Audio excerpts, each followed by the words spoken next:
Di tengah hujan deras yang mengguyur Jakarta malam itu, aku, seorang mahasiswi berusia 25 tahun bernama Sari, memasuki perpustakaan universitas dengan hati yang hancur. Aku baru saja bertengkar hebat dengan ayahku yang memaksa aku menikah dengan anak temannya demi menyelamatkan nama keluarga. Tapi saat aku melihat seorang wanita paruh baya di balik meja pustakawan dengan senyum hangat yang menyembunyikan kedalaman mata coklatnya, aku merasa dunia berhenti sejenak. Itulah pertama kalinya aku bertemu Ibu Lina, pustakawan berusia 55 tahun yang akan mengubah segalanya. Aku mendekat, meminta buku tentang psikologi sosial, tapi sebenarnya aku hanya butuh tempat untuk menangis. Ibu Lina, dengan rambut pendek bergelombang dan kacamata tipis, menatapku seolah bisa membaca jiwa. "Kamu terlihat lelah, Nak. Duduklah dulu," katanya lembut, suaranya seperti angin malam yang menenangkan. Kami mulai berbicara, dari buku-buku hingga kehidupan. Aku ceritakan tentang tekanan keluarga, bagaimana ayahku, seorang pengusaha kaya di Jakarta, melihat pernikahan sebagai transaksi bisnis. Ibu Lina mendengar dengan sabar, matanya penuh empati. "Hidup bukan hanya tentang apa yang orang lain inginkan, Sari. Kadang kita harus mendengarkan hati kita sendiri," ucapnya, dan saat itulah aku merasa ada ikatan aneh yang tumbuh. Malam itu berlalu dengan cepat. Aku pulang dengan hati lebih ringan, tapi besoknya aku kembali. Dan lagi dan lagi. Perpustakaan menjadi pelarianku. Ibu Lina bercerita tentang masa mudanya di Bandung, bagaimana ia menikah muda karena tekanan keluarga, punya anak, tapi akhirnya bercerai setelah menyadari sesuatu yang tak bisa ia abaikan. "Aku pernah mencintai seseorang yang tak seharusnya," katanya suatu hari, suaranya bergetar. Aku tak bertanya lebih lanjut, tapi kata-kata itu menggema di pikiranku. Aku mulai memperhatikan bagaimana ia menyentuh tanganku saat memberikan buku, bagaimana tapanya linger lebih lama. Apakah ini hanya imajinasi? Hari-hari berlalu, dan pertemuan kami semakin intens. Suatu sore, saat perpustakaan sepi, aku mengaku padanya tentang keraguanku terhadap pria. "Aku tak pernah merasa tertarik seperti yang orang katakan," kataku, wajah memerah. Ibu Lina diam sejenak, lalu menggenggam tanganku. "Sari, itu normal. Aku juga pernah merasakannya." Kata-katanya seperti bom yang meledak di dadaku. Malam itu, kami berpelukan di sudut perpustakaan, bukan sebagai teman, tapi sesuatu yang lebih dalam. Itu adalah ciuman pertamaku, lembut dan penuh rasa takut, tapi juga kebebasan. Tapi saat aku pulang, rasa bersalah menyergap. Bagaimana jika keluarga tahu? Indonesia bukan tempat yang ramah untuk cinta seperti ini. Konflik mulai muncul. Ayahku semakin mendesak pernikahan. "Kamu harus menikah dengan Andi, Sari. Dia anak orang terpandang," katanya saat makan malam. Ibuku yang selalu diam hanya mengangguk setuju. Aku merasa terjebak di antara dua dunia. Di perpustakaan, Ibu Lina menjadi tempat curhatku.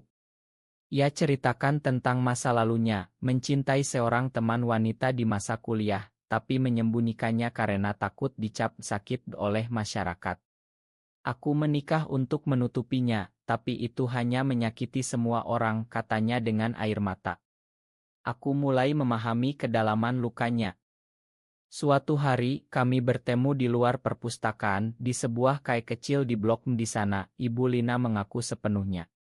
"Aku mencintaimu, Sari. Tapi ini berbahaya. Usia kita beda jauh, dan masyarakat." Suaranya tercekat. Aku merasa dunia berputar. Aku balas perasaannya, tapi apa harga yang harus dibayar? Malam itu, kami memutuskan untuk diam-diam melanjutkan, tapi tekanan mulai terasa. Teman kuliahku, Rina, mulai curiga. "Kamu sering ke perpustakaan ya? Ada apa?" tanyanya. Aku bohong, tapi hatiku gelisah. Klimaks di bagian ini muncul saat ayahku menemukan pesan di ponselku dari Ibu Lina. "Siapa ini?" Kenapa pesannya begitu mesra, tanyanya marah. Aku panik, bilang itu teman. Tapi ia tak percaya. Jangan bikin malu keluarga, bentaknya. Aku lari ke perpustakaan, menangis di pelukan Ibu Lina. Kita harus hati-hati, katanya. Tapi aku tahu ini baru awal dari badai. Aku mulai meragukan pilihanku. Apakah ini benar?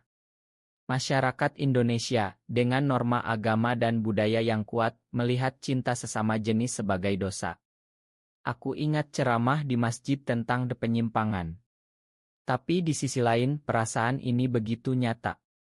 Ibu Lina menjadi mentorku membaca buku tentang identitas gender bersamaku.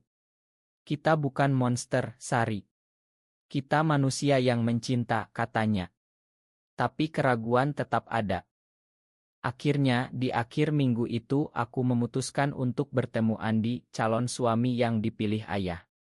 Ia tampan, sopan, tapi saat ia pegang tanganku aku merasa jijik. Aku tak bisa, gumamku dalam hati. Pulang, aku hubungi Ibu Lina. Aku pilih kamu, kataku. Tapi ia ragu. Pikirkan masa depanmu, Sari. Aku sudah tua. Konflik ini membuatku terjaga malam demi malam, mempertanyakan segalanya. Pagi berikutnya, aku bangun dengan kepala pusing. Keputusan semalam terasa seperti mimpi buruk. Aku pergi ke perpustakaan lebih awal, menemui Ibu Lina yang sudah menunggu dengan kopi hangat. Kita harus bicara serius, katanya, wajahnya serius. Kami duduk di ruang belakang di antara tumpukan buku tua. Ia ceritakan lebih detail tentang masa lalunya. Setelah bercerai, anaknya, seorang putra berusia 30 tahun, memutuskan hubungan karena curiga orientasi ibunya. Ia bilang aku memalukan, katanya pilu. Aku merasa hatiku hancur. Apakah aku akan mengalami hal sama? Sementara itu, di rumah, tekanan meningkat. Ibuku mulai bertanya kenapa aku sering keluar malam. Kamu pacaran ya? Dengan siapa, tanyanya. Aku bohong lagi, bilang belajar kelompok. Tapi ayahku sudah menyewa detektif swasta, aku tak tahu saat itu. Pertemuan kami dengan Ibu Lina semakin berisiko. Kami bertemu di taman kota, di bawah pohon rindang, berbicara tentang mimpi. Aku ingin hidup bebas, kataku. Ia tersenyum, aku juga, tapi realitas keras. Suatu hari, Rina, temanku, mengikuti aku ke perpustakaan. Ia lihat kami berpelukan. Sari, apa ini? Tanyanya syok. Aku panik, minta ia diam tapi Rina, yang religius, mulai menasehati. Ini salah, Sari. Kamu bisa berubah. Kata-katanya seperti pisau. Aku marah, bilang itu urusanku. Tapi ia ancam akan cerita ke orang tuaku jika tak berhenti. Pengkhianatan pertama muncul. Aku cerita ke Ibu Lina yang menangis. Ini yang aku takutkan. Masyarakat akan menghakimi kita. Konflik memuncak saat ayahku konfrontasi aku. Detektifnya punya oto kami berdua dikai. Kamu gila. Dengan wanita tua itu, bentaknya. Aku menangis, mengaku semuanya. Aku mencintainya, ayah. Ia tampar aku pertama kalinya. Kamu bukan anakku lagi, katanya. Ibuku menangis di sudut, tak berani bicara. Aku lari keluar rumah, ke apartemen kecil Ibu Lina di pinggiran Jakarta. Di sana, kami menghabiskan malam pertama bersama, tapi bukan bahagia. Kami bicara tentang konsekuensi. Anakku sudah pergi, sekarang giliranmu kehilangan keluarga, katanya pilu. Aku merasa bersalah, tapi juga marah pada dunia. Mengapa cinta ini harus disembunyikan? Aku mulai mencari komunitas di Jakarta, secara diam-diam temui orang-orang yang punya cerita serupa, dipecat kerja, diusir keluarga. Itu membuka mataku. Tapi tekanan tak berhenti. Andi, calon suami, hubungi aku. Sari, ayahmu bilang kamu sakit. Aku bisa bantu, katanya. Aku tolak, tapi ia datang ke apartemen Ibu Lina. Ini penyimpangan. Kamu harus berobat, katanya marah. Ibu Lina hadapi ia, keluar dari sini. Pertengkaran pecah, Andi ancam lapor polisi. Meski hukum Indonesia tak secara eksplisit melarang, tapi diskriminasi ada di mana-mana. Malam itu aku putuskan untuk pergi sementara ke Bandung ke rumah saudara Ibu Lina. Di sana aku renungkan pilihan. Apakah layak? Ibu Lina ikut, kami bicara panjang tentang moral. Cinta tak salah, tapi masyarakat membuatnya begitu, katanya. Aku setuju, tapi hatiku ragu. Kembali ke Jakarta aku temui ayah. Makan aku, kataku. Tapi ia tolak. Pilih keluarga atau dia. Aku pilih Ibu Lina, tapi dengan harga kehilangan warisan dan dukungan. Di Bandung kami sementara aman. Rumah saudara Ibu Lina, seorang tante yang tahu rahasia, jadi tempat persembunyian. Tapi berita menyebar. Putra Ibu Lina, Budi, hubungi ibunya. Ibu, ini memalukan. Aku tak mau tahu lagi, katanya kasar.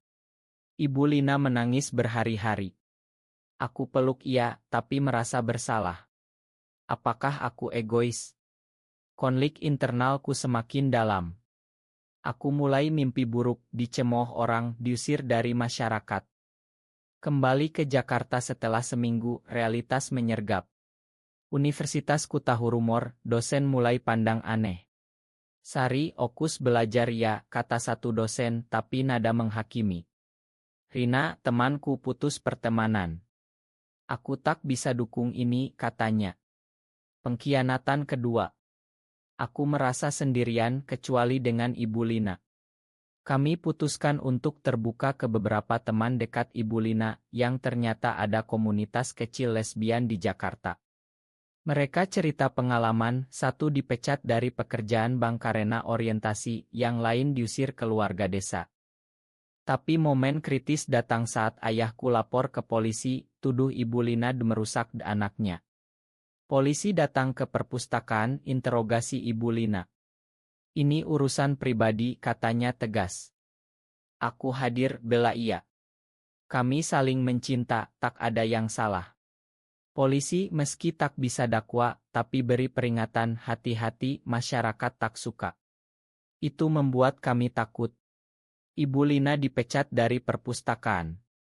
Alasan efisiensi, kata atasan, tapi kami tahu sebabnya. Tanpa pekerjaan, Ibu Lina depresi. Aku putuskan berhenti kuliah sementara, cari kerja paruh waktu di KAI. Kita harus bertahan, kataku. Tapi ia ragu. Sari, kamu muda. Jangan korbankan masa depanmu untuk aku. Pertengkaran pertama kami pecah. Aku marah, bilang ia tak percaya cinta kami.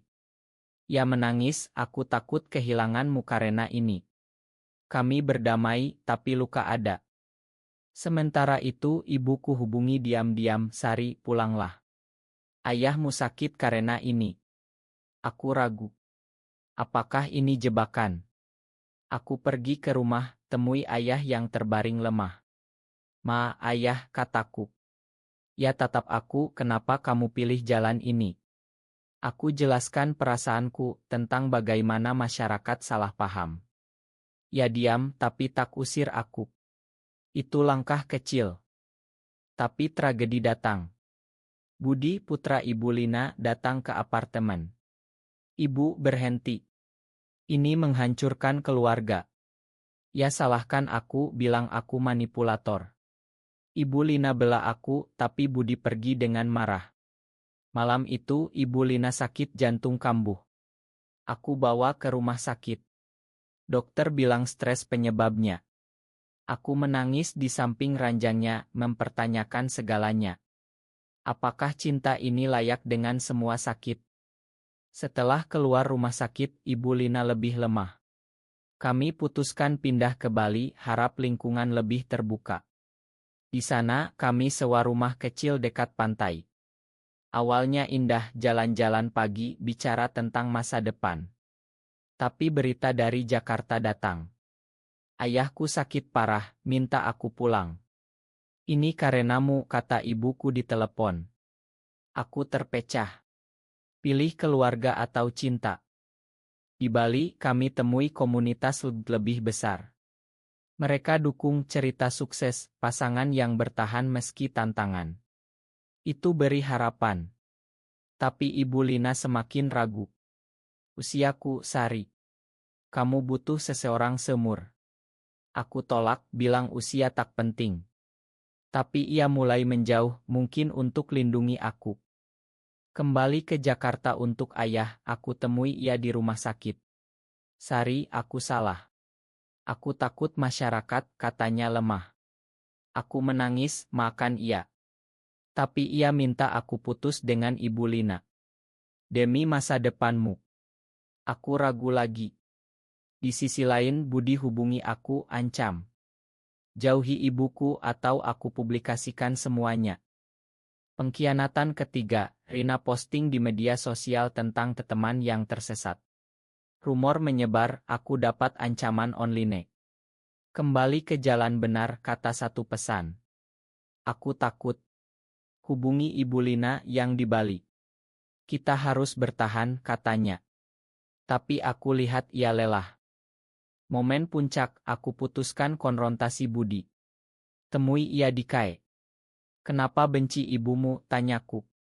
Ia cerita ayahnya dulu tahu rahasia, itu sebab perceraian. Ibu hancurkan keluarga. Aku bela, cinta tak hancurkan, penolakan yang hancurkan. Ia diam, mungkin mulai pikir. Ayahku pulih, tapi hubungan kami tegang. Aku kembali ke Bali, tapi temui Ibu Lina dengan orang lain, teman lama, juga wanita. Ini apa, tanyaku syok. Ya jelas, hanya teman, tapi aku pikir kita butuh jeda. Aku marah, merasa dikhianati. Setelah semua pengorbanan. Pertengkaran hebat, aku pergi. Malam itu aku renung di pantai. Apakah ini akhir? Aku ingat semua, hoax pertama di perpustakaan, konflik keluarga, pengkhianatan teman, harga pekerjaan dan kesehatan. Tapi juga kebahagiaan singkat. Pagi berikutnya, aku kembali ke rumah. Ibu Lina menunggu dengan air mata. Ma, Sari. Aku takut. Tapi aku tak bisa tanpamu. Kami berdamai, tapi dengan kesadaran perjuangan belum selesai. Kami putuskan kembali ke Jakarta, hadapi semuanya. Di sana aku lanjut kuliah, Ibu Lina cari kerja baru sebagai tutor. Kami gabung aktif, dorong perubahan. Tapi tantangan datang lagi, demonstrasi anti di kota, membuat kami takut. Ayahku mulai terima pelan-pelan, undang kami makan malam. Aku tak setuju, tapi kamu anakku, katanya. Budi juga melunak, hubungi ibunya. Tapi klimaks akhir, saat acara keluarga, ayahku tiba-tiba marah lagi karena tetangga gosip. Ini memalukan, bentaknya. Aku hadapi, ayah, ini aku. Terima atau kehilangan aku. Ya diam, lalu peluk aku. Itu momen odah. Ibu Lina dan aku bangun hidup baru. Kami tak menikah secara resmi, tapi janji setia. Tapi harga dibayar, kehilangan teman, pekerjaan, kesehatan. Tapi kami lebih kuat. Kini, melihat ke belakang, aku bertanya, apakah mencinta seseorang meski bertentangan dengan norma masyarakat selalu salah, atau justru itulah ujian sejati dari keberanian manusia?